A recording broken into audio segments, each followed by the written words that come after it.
Funding for This Is Nashville comes from you, our listeners, and Music City Prep Clinic, Nashville-based provider for PrEP and offering comprehensive sexual health services in an environment designed to be safe, professional, and shame-free. Learn more at musiccityprep.org. I'm Khalil Ekulona, and this is the best of This Is Nashville. All week, we've been bringing you our best episodes of 2022. That list would not be complete without our episode on Nashville Nice. See, look, when I first moved to town, I got a primer on how to drive the Nashville streets. The biggest and most important part of that lesson, wave when someone lets you merge into traffic. I quickly caught on, so much so that when I let people merge into traffic and they don't wave, I get a little bit salty. Only like a grain or two. I'm becoming more of a Nashvilleian every day. In all seriousness, though, there are certain expectations when it comes to being polite. Where do they come from? And are they changing? That's coming up later this hour. But first, 2022 is nearly behind us, and like many people, we've been looking back over the past year here at WPLN. The year saw Roe versus Wade overturned, a big election in which Nashville got divided up 3 ways in Congress, and rebuilding in Waverly, a community ravished by flash flooding. WPLN has been there through it all. And here to walk us through a few of the highlights from our newsroom this year are our digital editor, Rachel Iacavone, and our interim news director, Chas Sisk. Welcome to you both. Thanks for being here. Thanks. Yeah, thanks for having us. So let's start with this year's biggest story, abortion. You both oversaw a lot of our coverage. What story stood out to you? Well, this is such a politicized topic that what we really wanted to do here as a newsroom is emphasize the human aspects of it. And so even before the Dobbs decision came out, we were really talking about how to do that. And for me, one of the stories that really stands out in that is one that was done by Paige Flager. She interviewed a pair of sisters, one of whom had her first child when she was young, and another one who had quietly got an abortion when she was young. And you could just see from the choices that they made how that affected their lives over the next decade or so. And so Paige caught up with one of those sisters at her home in Pegram. She really likes her life now. But sitting on her couch inside, she admits that sometimes she thinks how it might have turned out differently if she had made a different decision over a decade ago. Had I known more, had I done, been able to talk to my parents, talk to my sister, I probably wouldn't have 2 kids right now. Marianne got pregnant with her first son when she was only 16. Her story is a familiar one in Tennessee. The state is in the top 10 in the nation for teen pregnancies. There were things her family just didn't talk about, sex included. So when she started feeling nauseous and missed her period, she rushed to the store and bought a bunch of pregnancy tests. And I took 5 tests because the first one was positive, so then I just kept taking them, thinking surely it's wrong. It was not wrong. She remembers trying to find out where she could get an abortion, but she didn't know how. The only research she had ever done was for school projects, never anything this big or overwhelming. So she hid her pregnancy for 6 months. So it's really important to remember that Marianne Sung says she's really happy with where her life is now. And so is her sister. Her sister who got the abortion, she was able to go to college, she was able to travel abroad, she was able to start her career, and she was able to have a family. Marianne didn't get to do all those things. She didn't get to go to college, and, it took a little bit longer for her to start the rest of her family. But, she says she's been blessed with a child with a son who's now 11, and that they're doing really well.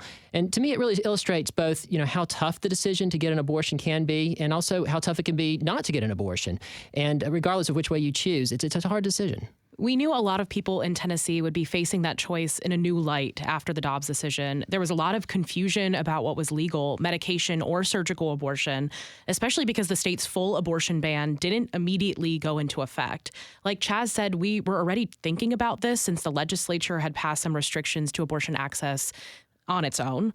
But it wasn't until your episode, actually, on This Is Nashville about telling stories through comics and graphic novels, and that idea really cemented it for me. We reached out to one of your guests, Nika Orok, and asked if she'd be willing to illustrate what options pregnant people now had in Tennessee and what options they could access outside the state. That guide gained so much traction online that when I recently met Hannah Good, the comics editor for The Washington Post, she said their illustration team looked at our guide and said to themselves, we should have narrowed in on one state like they did here. Anika has since illustrated for the Post, too. So that was all of This Is Nashville connection, really, that's gone on to educate the nation. So that's how we covered a national issue. What are some of the Tennessee stories you think were top-notch? I mean, my mind immediately goes to Ambrielle Crutchfield's River Chase series.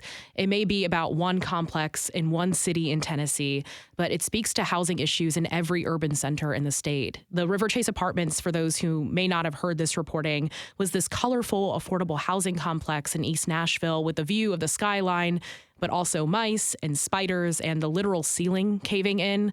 Residents had nowhere else to go in many cases, too. So Ambrielle talked to many residents and advocates, but the main lens of the story is Virginia Holland, who lived with her children in River Chase for 4 years. On a follow-up check-in with the community as, move-out date was approaching, I happened to be with Ambrielle and got to meet Virginia and see her place firsthand. I think without Ambrielle's dedicated months-long reporting, so many of the stories of what happened within those walls would have been lost as soon as they were demolished. For me, the thing that I'm really proud of is our coverage of the rebuilding in Waverly. This is the small town in Humphreys County where 19 people died in flash flooding in 2021. And, I grew up in a small town myself, so I know just how devastating a loss like that can be, especially in a small community. And, one thing I really hate, both as an editor and as a listener, is news coverage that focuses on a disaster and then quietly moves on without any coverage of the community. So, we really made a real commitment as a newsroom to report on the rebuilding regularly from Waverly. And there were so many stories that came out of that I'm proud of over the course of the year. One of them was Damon Mitchell, late last year, did a great story about a beloved supermarket that reopened. Earlier this year, Juliana Kim told us about an Asian American family that owned the city's only Chinese restaurant and about how they were displaced and hope to come back even so. And then also Caroline Eggers was there when they had the vigil downtown to mark the first anniversary. A lot of top stories we identified had to do with policing. That's been a big focus here at WPLN. Chas, tell us about some of the coverage you oversaw. Yeah, criminal justice coverage is something that our listeners told us for many, many years they wanted more of, and we were able to add that as a beat a few years ago. We talked a lot about what we wanted to do with that criminal justice focus, and it was not just to do if it bleeds, it bleeds. If it bleeds, it leads. It was to really focus on the issues behind policing. And one of those is shootings by police officers. It's been a problem for quite some time. And in 2021, there were 10 shootings by police, 7 of them fatal. And a lot of those situations really involved mental health issues. And, that trend kind of carried over into January when Landon Eastep was killed on the Nashville Interstate in a really very public shooting. And so Samantha Max, who was our criminal justice reporter at the time, really dug into that story and set out to tell Landon's story in a way that was very human through what his family had to say about them, while also laying out exactly what happened. And here's the story that she did the next day. Hey, baby, I love you. Chelsea Eastep didn't realize how much she would treasure that text message from her husband. But as she cried on the steps of the Metro Courthouse Friday evening, she was grateful she had saved it. Eastep's husband, Landon, was killed by police on the interstate last week. Landon wasn't a bad guy, and he was crying out for help. And his cries went completely unanswered. Thursday morning, Landon Eastep woke up agitated. He struggled with mental illness, and his widow says he went for a walk to calm down. Around 2 p.m., a state trooper spotted Eastep, who was white, on the shoulder of I-65. The troopers started talking to him, and at some point Eastep pulled out a box cutter. The TBI says officers tried for about 30 minutes to convince him to put it down. An edited body camera footage released by MNPD, an off-duty Mount Juliet officer tells Eastep he won't be taken to jail. Please, just drop it, brother. That's all you gotta do. I promise you. After a couple more minutes, Eastep pulled out what officials describe as a metal cylindrical object, not a gun. But he held it up as if he were about to shoot. 9 law enforcement officers fired at Eastep. He fell to the ground and was soon pronounced dead. Well, after that shooting, I think there has been a bit of a shift in policing in Nashville. Chief John Drake, who I know you've invited onto this show, he has been expanding the role of mental health professionals in answering calls by police. It's too soon to say whether that's a trend or not, but there have been many fewer shootings this year. And that's just one of the topics that we've covered. We've also done a series on the police academy and police training, and we've reported a lot on theft of guns from cars.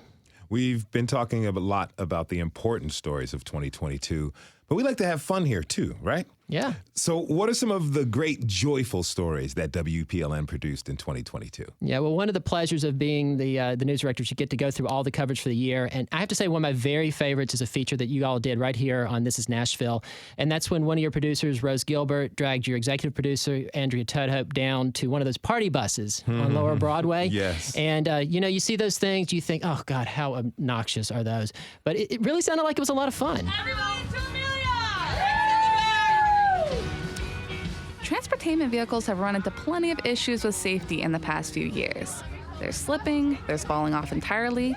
Then, of course, there was that one truck with the hot tub. That one was forced to close down. Right. So, yeah, there will be a party, but these buses have rules. How's everybody doing? We do want y'all up dancing, having fun, moving and grooving, vibing, y'all. Y'all can stand up here, hold on to this right here. Y'all can put one leg up here, twerk it out, whatever you're into. Y'all can sit up here. No flashing or mooning. I'm sorry. Damn it! God damn it! That ruins the entire trip. I know. So anyway, that was such a delight. And people, if they haven't heard that story, they need to hear the whole thing. For me on digital, I don't have any audio to play that is as fun as that. But the joyful news you can use style stories are always the ones that stick out for me. Over the summer, for example, our midday producer, Cindy Abrams, and our Dow Jones News Fund intern at the time, Jackie Llanos, put our heads together to make these massive spreadsheets of all the Pride and then Juneteenth events that were happening all across Middle Tennessee. We made these fun graphics and heavily linked throughout the web article version. So even if you were in Lebanon or Shelbyville, you had options to celebrate throughout the month or weekend.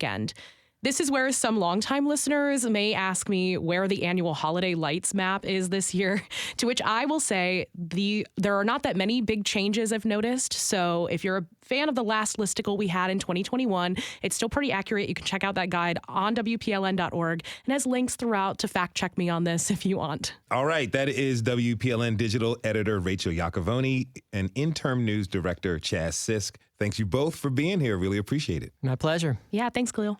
We have to take a short break. When we come back, we're going to talk about our quirky mannerisms and niceties here in Nashville. What makes up Nashville nice? Stay with us. This is the best of This Is Nashville.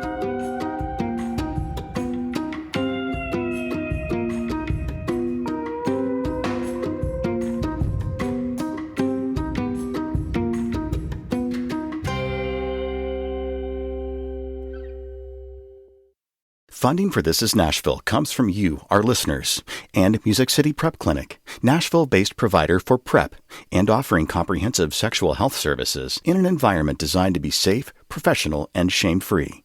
Learn more at musiccityprep.org.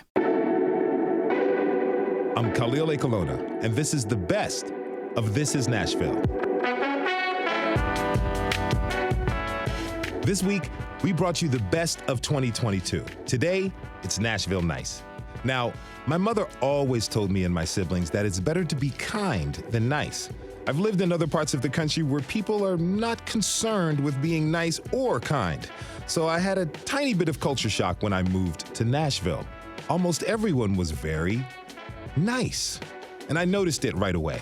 I also spent a lot of time asking myself if people were being true, or as Gen Xers would say, real. For some, the verdict is pending, but I will say that in my experience, Nashville is a very welcoming place. But what is Nashville nice, and what does it mean? My next guests are here to help answer that question. Frida Player is a longtime Nashvillian who's also executive director of the nonprofit Emerge Tennessee. And Dr. Carol Busey is the official Davidson County historian. Frida, Dr. Busey, thanks for being here and welcome to This Is Nashville. Thank you for having me. Yes. So Frida, I'd like to start with you. What does Nashville Nice mean to you? Nashville Nice is Nashville Pacific Southern genteelness. Mm-hmm. It's where you come into a town, people will speak to you, people will make sure you know your way. Do you have a church home? Just making sure you're settled in and creating an initial sense of community. And that's what I experienced when I came to 1996, when I came to Fisk University. And then as I kind of stayed here for a while, that was my introduction to Nashville Nice. It's this Nashville specific version of the Southern genteelness and the Southern hospitalities that you experience anywhere in the Southeast. Describe what it was like for you in 96 when you first encountered it. Well, I came from Harrisburg, Pennsylvania. That's my hometown. And I came here to go to Fisk, and I was making sure I got settled in, making sure I had a way to the grocery store, making sure I had things that I needed to set into my dorm. When the holidays came, professors made sure I had a place to eat for Thanksgiving or Christmas if I couldn't make it home, and same with my classmates. So that's really more of the Nashville Nice. Make sure you had a home. I had suggested churches. So when church I went to at the time, they made sure I had a place to stay. They fed me on Sundays after church. So especially as a college kid and being broke, that good home meal always kind of filled my belly and my heart and my soul. And so that was really the Nashville Nice, knowing that you had some place to eat, some place to take care of if you really needed a ride. And then also checking in with my family.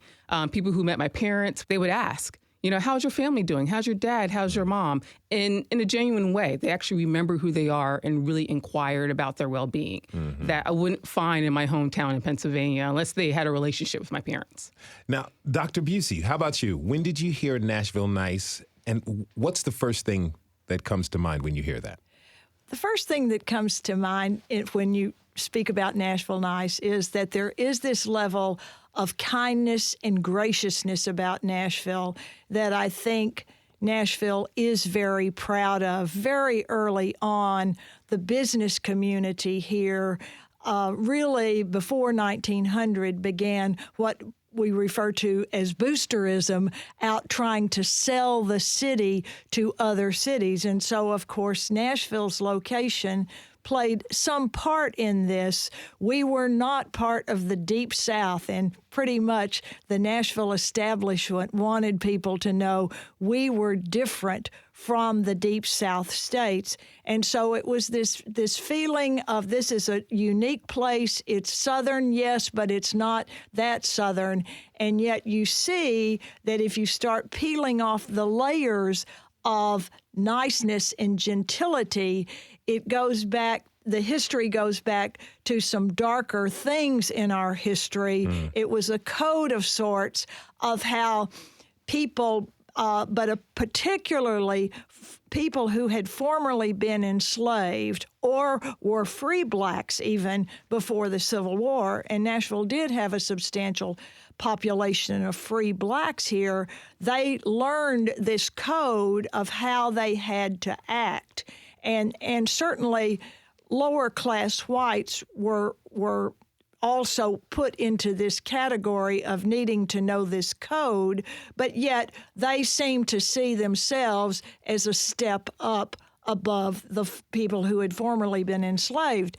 And so what you see here in Nashville is yes, we had some water fountains, a lot of water fountains, in fact, that had whites and colored on them. The same was true of restrooms in public buildings. In some public buildings, such as the courthouse, which used to be the center of both the city government and the county government before Metro, you had people going to whichever bathroom had to be the closest to their office. And so those codes weren't rigidly enforced, but then some were, and African Americans had really realized what the limits were.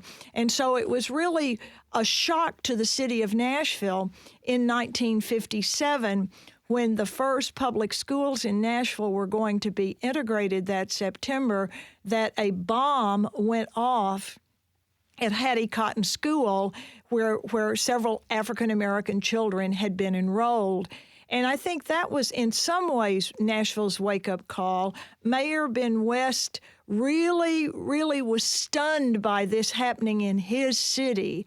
And so you've got to look at all the dynamics of this. Yes, Nashville is a place that is very friendly. You get on the elevator, and one of the things you notice about Nashville versus New York, where Tracy has lived, is that people don't make eye contact when you walk down the street. And here in Nashville, people make eye contact when they're walking down the street. And, if somebody stops you in the parking garage at the library there and they're trying to get to some building and it's clear they got out of a car from a different state, if they come up to you and say, "Can you tell me where XYZ is, the Ryman Auditorium?"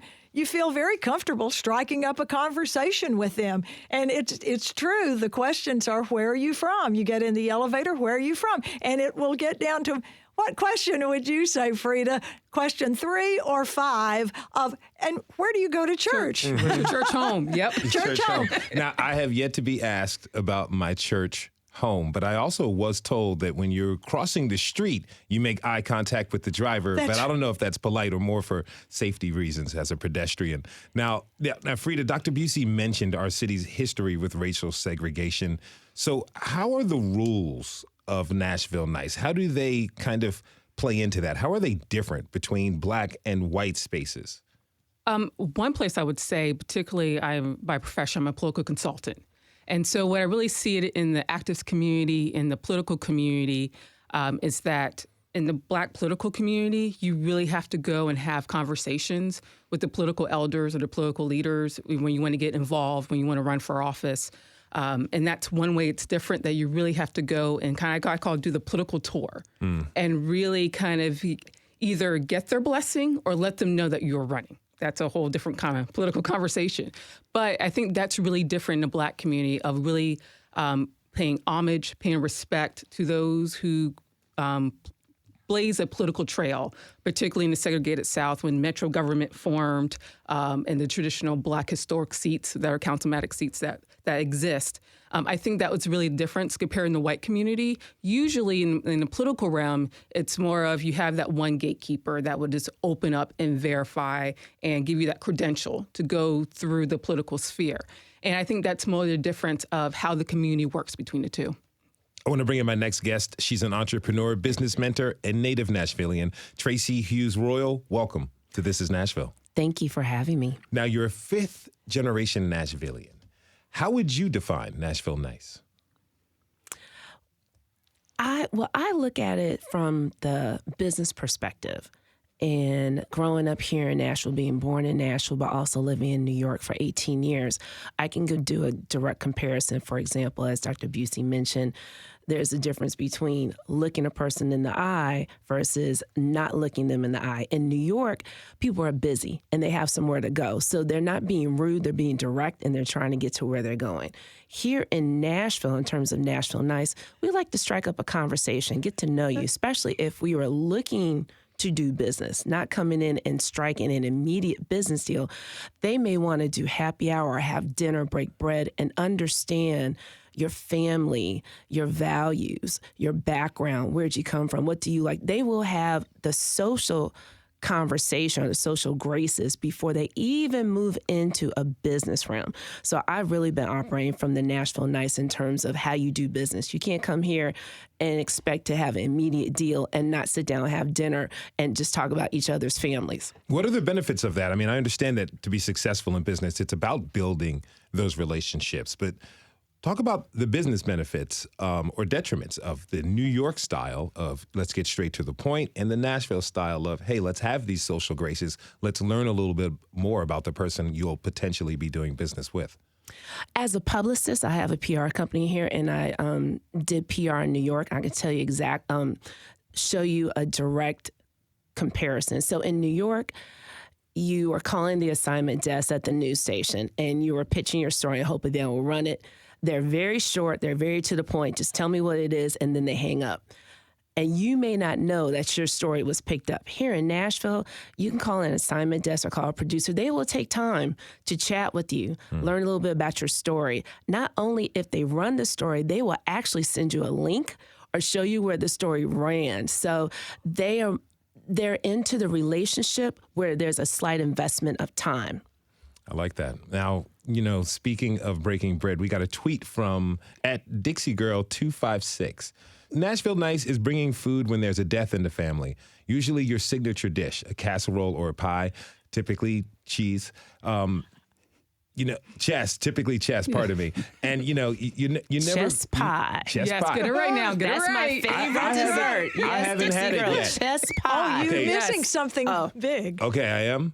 Okay, Nashville Nice, thank you for putting me onto that. I'm going to get some chess pie. And you can find a chess pie in a local grocery store in the bakery department, and it's worth the treat. Okay. Or at a meeting 3. All right. At a meet and three, for sure. Definitely. We had a show about meat and threes not too long ago. I'm going to go down to Arnold's and get me some. Now, she finishes the tweet by asking, and you never visit someone's home without bringing something, even if it's just a six-pack. Frida, does that ring true? Yes.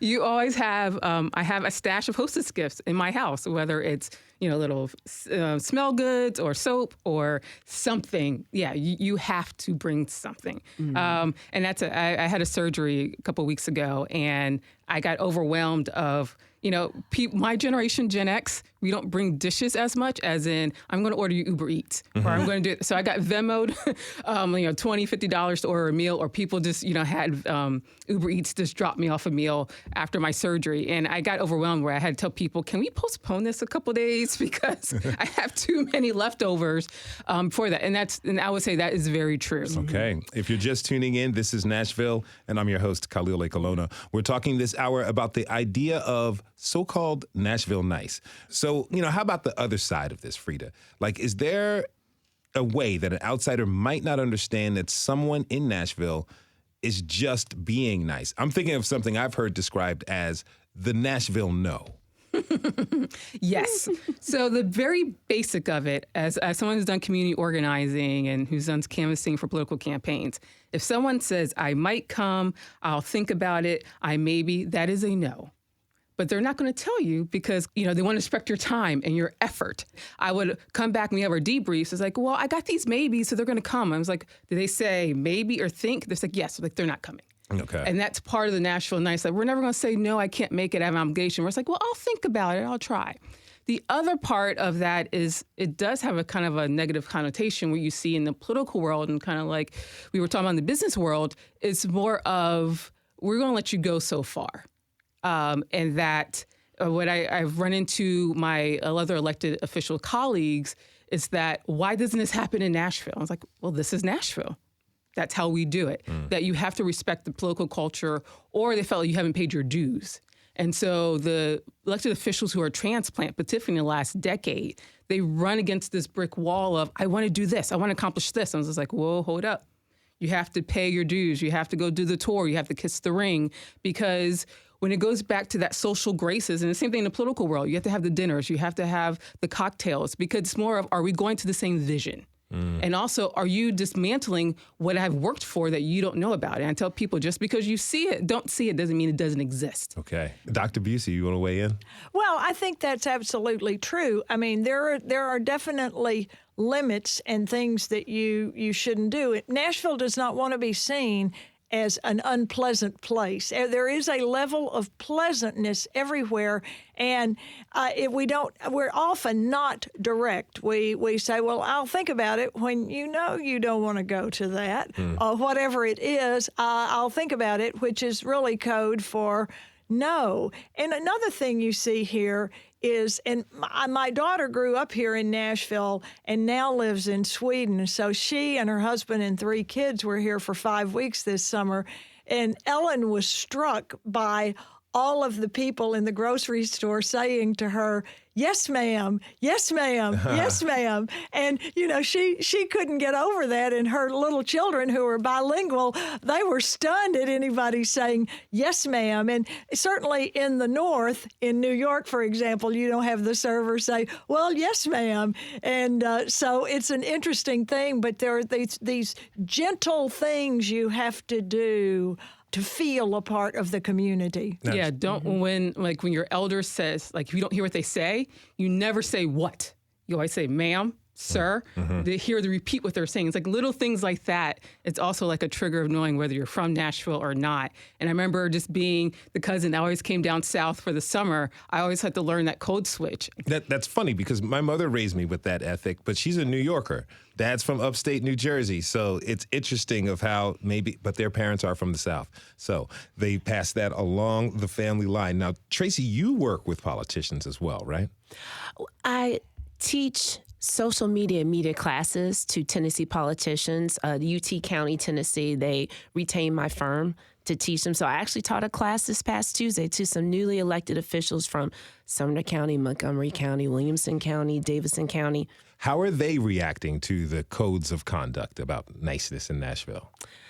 We don't really go into the codes of the Nashville Nice, but I will say what we do is look for commonalities. So, for example, whatever your platform may have been, how can you integrate that into your brand? Because essentially you are offering a promise of service in that position. And how do you leverage that in terms of your posts and your media? And incorporating that is also following into how do you create relationships? How do you connect with your constituents? Even those who may not have voted for you, how do they feel as though you're there to serve all? So that's the way I approach it, where it's totally, nonpartisan, but it incorporates the congenial elements within Tennessee, because this is just outside of Nashville, so within Tennessee. Because you're still playing the game, and you still need to find a way to communicate effectively. Okay, now, Dr. Busey, you mentioned a little bit of this before, but where do you think some of our rules of etiquette and deference come from? Is that a historical link? Oh, absolutely. I think it's a historical link, because the first people who settled in the South were generally second and third and fourth sons of nobility. They were their father was a duke or an earl, and Big Brother was going to inherit the estate in England. So these people came over here. All people came to the United States who came willingly, were coming for what a new world offered, opportunity.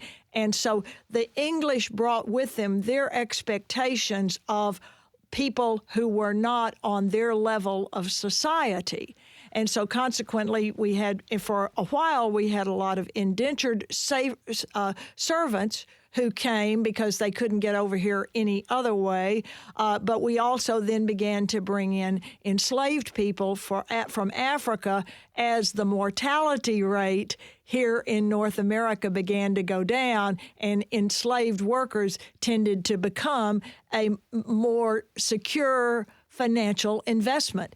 But everyone of that upper echelon expected to be treated with respect and deference. Certainly the Southerners had much more English influence than did the middle colonies, for example, Pennsylvania and New York, and they certainly expected children and women to be submissive to the man of the house.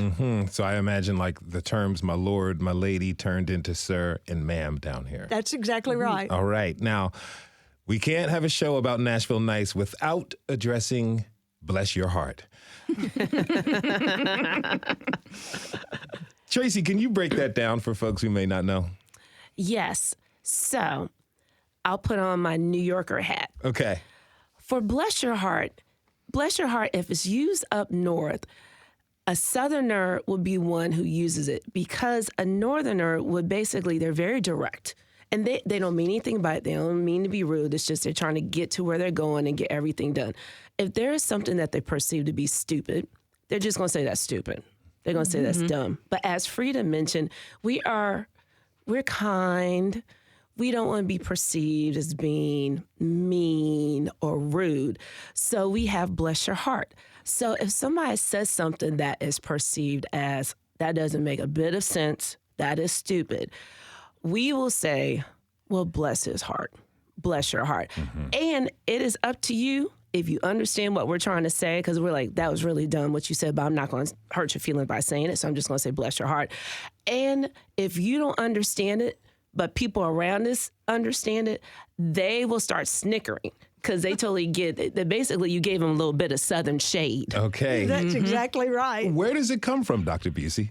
Well, I think it comes from the religious tradition that developed here in the South. And, it's an interesting time in which we live, in that church attendance is going down considerably in this country, and yet people were very religious in the beginning, and I think it had religious roots, but, somebody says to you, well, I was unable to find the campus of American Baptist Bible College.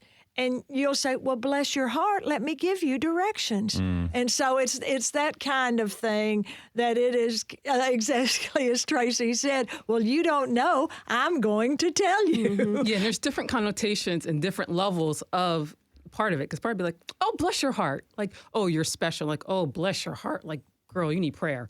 Like, there's different levels of it, too, on the tone and the connotation that it happens, that I think once you live in the South, you understand the degree of, oh, that was stupid, or, ooh, you need to spend some time, like, as in, like, I'm going to show you the right way. You know, I saw a meme one time, it says, there was a cookie that says, when a Southern lady says, I'm not in charge here, was code for saying they're doing it wrong. And that's part of it, is like, oh, they're not following protocol, or they're not being respectful. And so there's little tones and connotations that you pick up that has little inflections where, just like Tracy said, we all know what you're saying, but they may not. That is Frida Player. She was joined by fifth-generation Nashvilleian Tracy Hughes Royal and Davidson County historian Dr. Carol Busey. Thank you all for being here today, and I really mean that from the bottom of my heart. Thanks for tuning in this hour for the best of This Is Nashville 2022. You're listening to our September episode on so-called Nashville Nice. There's more coming up, so stay with us. This is Nashville.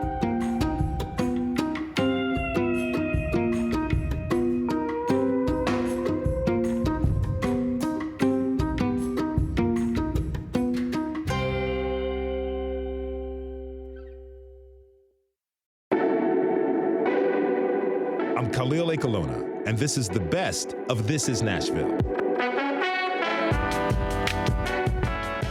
Okay, I think it's fair to say that most people want to be known as nice.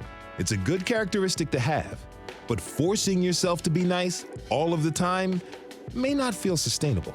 And forcing others to act nice, even if they have legitimate complaints, can quickly become problematic.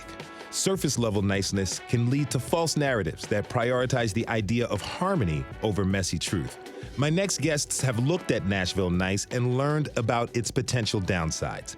Valley Forrester is a fourth-generation Nashvilleian and actress. She is joined by Benjamin Houston, author of The Nashville Way, Racial Etiquette and the Struggle for Social Justice in a Southern City. Welcome to This Is Nashville. Thanks for being here. Thank you. Delighted to be here. Thank you. Now, Valley, your family has been in Nashville for some time now. Before the break, we were talking about the concept of Nashville Nice. Did that resonate with you? Is there anything that you'd like to add? Yeah, it did resonate totally with me, especially bless your heart, because it does have thousands of meanings. But the thing that most specifically sticks out to me is that I teach the Meisner technique of acting. And my mentor, who was from New York City, told me that the greatest challenge in teaching Meisner in Nashville was getting past the veil of nice. Because the technique requires actors to have access to their authentic emotions and their instincts. And we were raised here to put being nice before being truthful, to put being nice before our real feelings. And so asking people in an acting class to go for their real feelings is really tough if they were born and raised here. How does that interrupt what the actor's main job is to do, which is to express emotions? That's the problem. It takes a long time to get people to just simply be truthful, because being truthful reads as rude. And the opposite of nice is rude or offensive or unpleasant, things we would never want to be. Now, have you seen the definition of Nashville Nice change over the course of your life here? Oh, yeah, definitely. And I see it in my classroom now, because in my studio at Actors Bridge, I get students who are born and raised here, but also folks who have more recently moved here. And I think the effect that they are having on the native Nashvilleian to become more direct and see the benefits in it. Now, Ben, you wrote the book, The Nashville Way. So what is the Nashville Way? Well, it's a sort of stock phrase that alludes to the boosterism that was mentioned early among the Nashville elite, that was a way of trumpeting the virtues of the city, both to prospective businesses, but also to residents within, to try and inculcate a sort of shared value within the city. And I think everybody's testimony has suggested that this is powerfully true on a social level for folks. With Nashville's history, the problem is that it rests rather uneasily with the fact that it's built on a lot of mythology that Nashville likes to construct about itself and its history. And I think that has to be part of the conversation about how this works. Well, how did that fabrication of the history, how did that play out during the civil rights movement and desegregation? Well, it connects to this attitude of racial etiquette, which governed Southern attitudes more generally, but Nashville certainly liked to profess in no uncertain terms.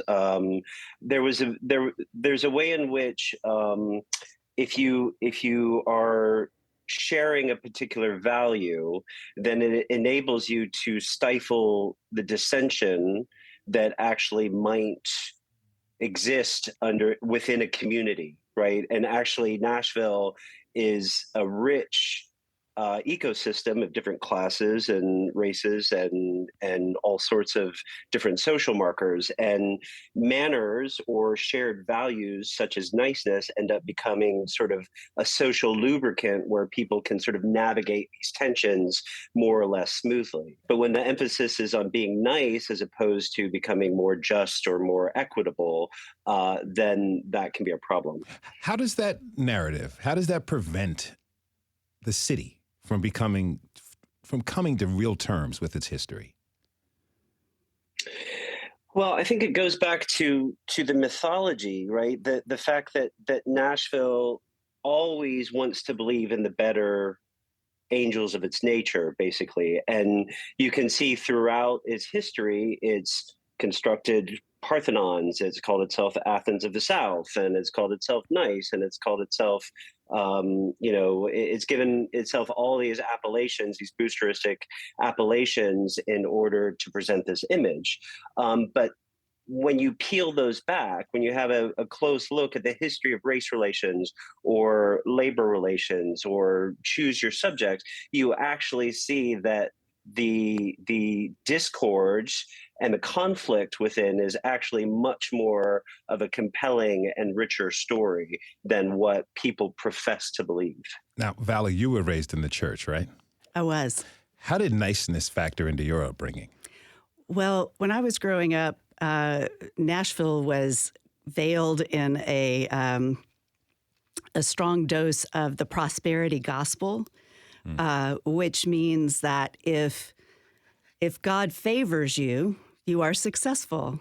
And if you are not successful, God is punishing you for your sinful ways.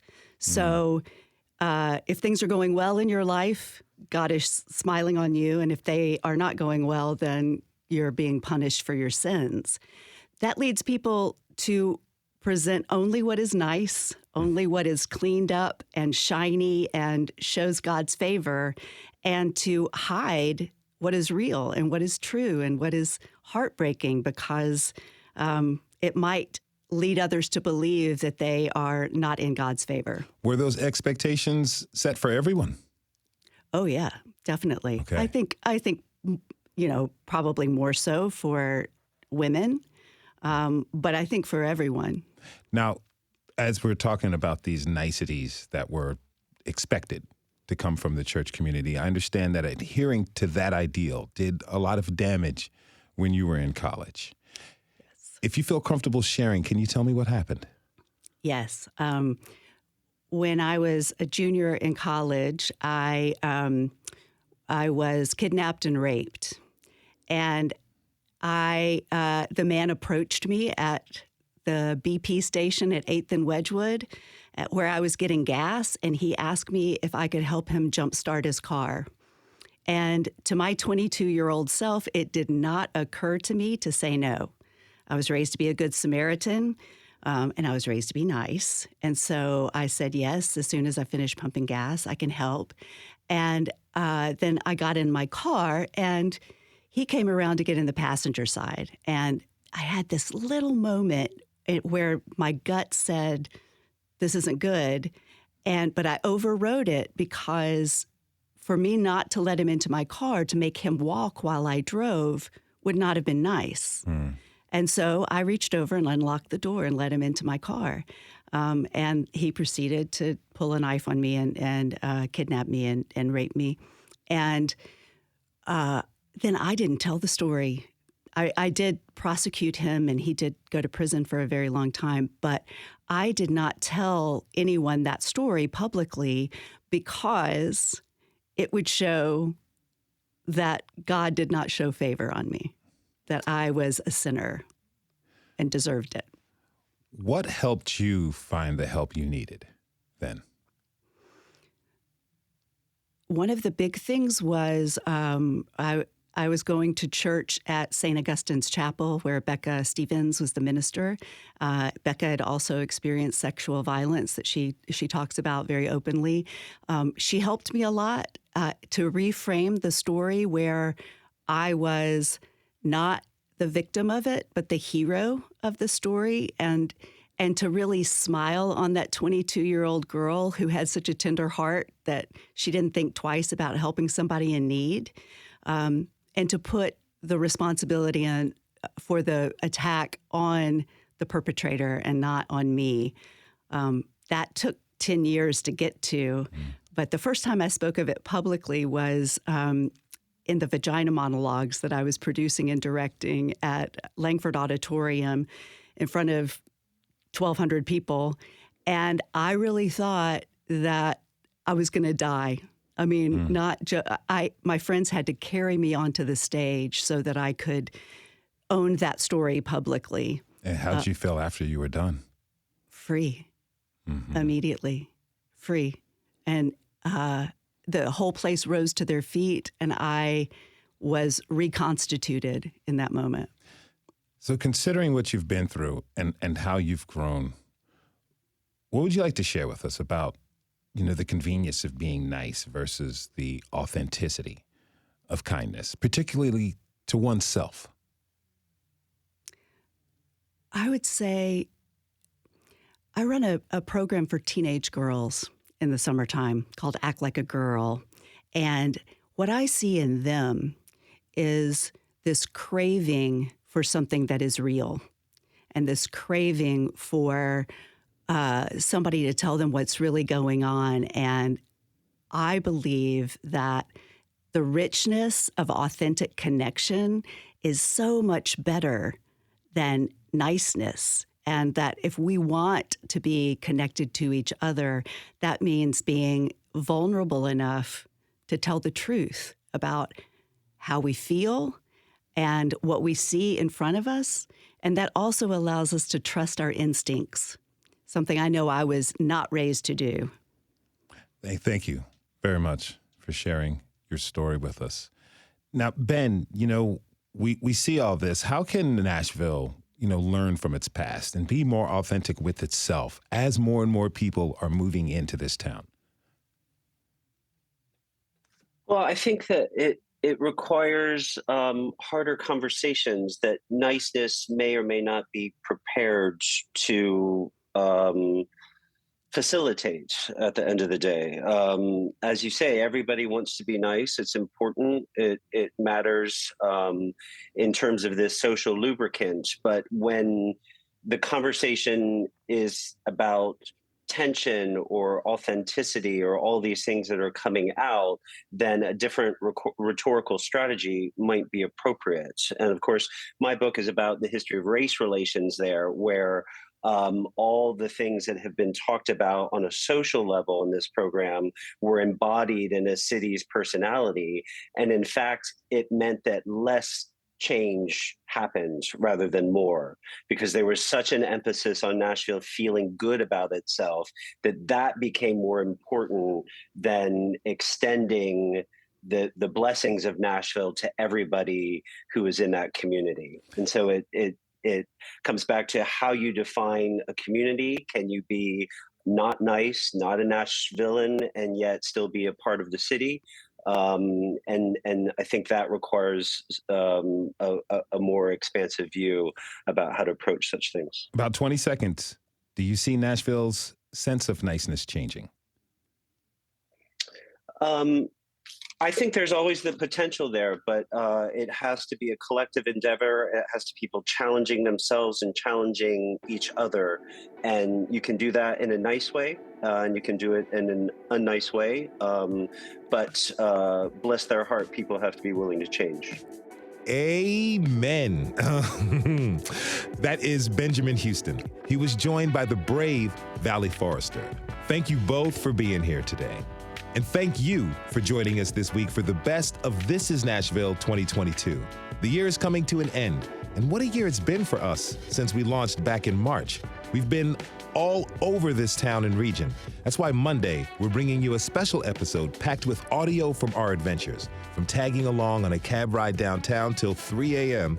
to paying our respects as a man says goodbye to his son in a natural burial ritual. You won't want to miss it.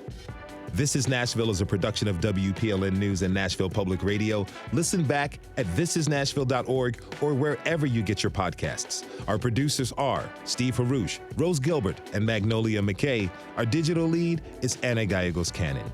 Michaela Elias is our technical director. Our executive producer is Andrea Tudhope. The masterminds behind our theme music are Laurent and Namir Blade. This is Nashville. I'm Khalil Ekulona. We'll see you on Monday. Happy New Year, everybody. And be good to each other.